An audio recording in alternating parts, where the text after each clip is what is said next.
Vallahi biz günde 100 YTL'ye tırmık yapıyoruz. Traktör biçiyor, biz de topluyoruz. Zor olmuyor mu peki bu sıcağın altında? Vallahi emek, hani artık yemek parası diyelim. Vallahi ot biçiyoruz.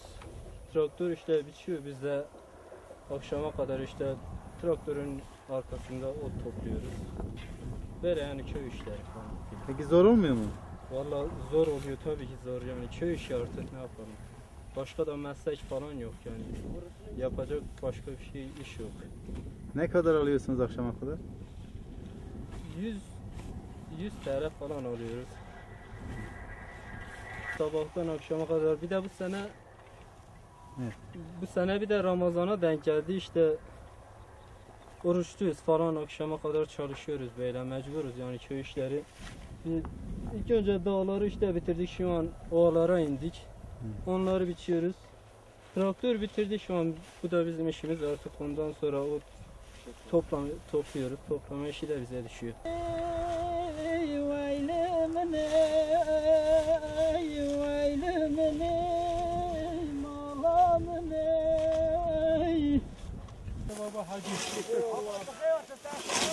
ابو تخير وتوابو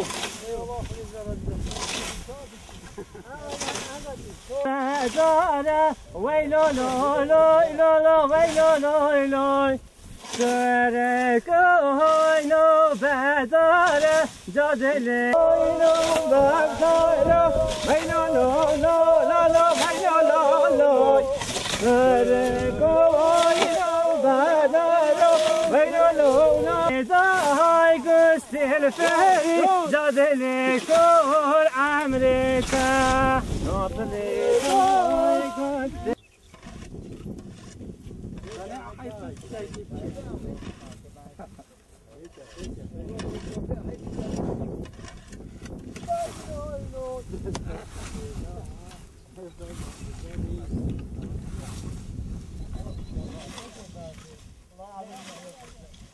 والله يا خرفان اذا بلم بري